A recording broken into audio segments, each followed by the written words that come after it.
You most likely have heard the phrase, the only thing certain in life is death and taxes. Well, we could add another certainty. Death, taxes, and stadiums. Why are stadiums a certainty? Because taxes pay for them. So I speak to you from common ground. We're alive and we pay taxes. And we go to football games. Maybe, but not certainly. There's a few reasons for that, and I'd like to raise your awareness of one. Most of us simply can't afford it. Such is the case in Cincinnati.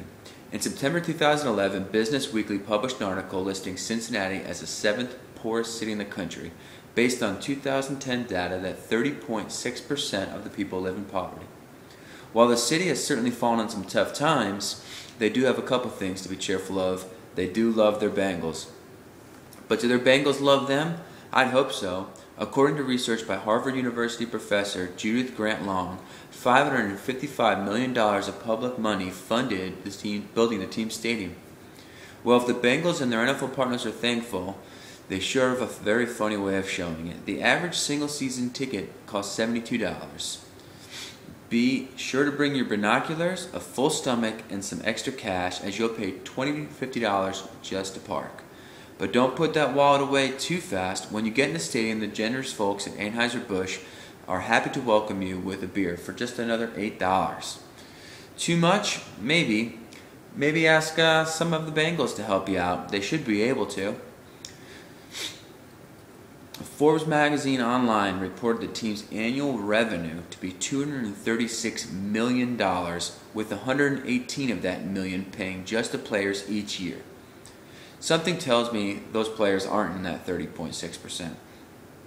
The fact is, the construction of the stadium in Cincinnati was part of an optimistic plan that the new facilities would draw talented players and the community would thrive from their success. While this may be the case for the businesses and property owners in the near vicinity of the stadium, it certainly hasn't helped put money back in the pocket of the taxpayers and fans. But Cincinnati is merely one of the many examples of taxpayer dollars funding stadiums. In Minnesota, the Star Tribune reports that city officials and Minnesota Vikings team owner Zygi Wilf are negotiating stadium proposals of over $900 million, where at least a third of that money will come from tax sources.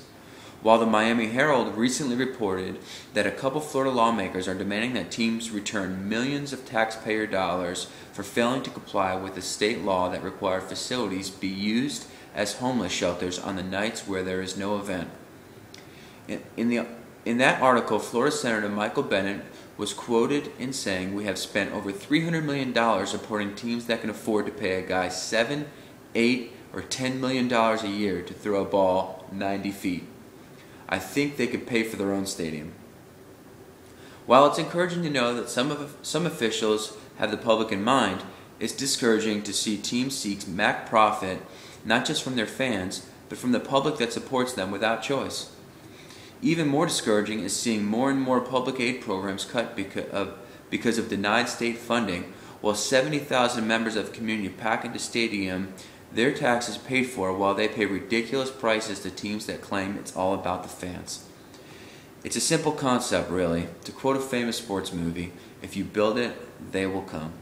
Well, that philosophy will stand true until we, the taxpayers, act in our communities and decide together when enough is just simply enough. If public funds are used to fund public facilities, the cost to attend the events within should be fair and reasonable to the public. Thanks for listening.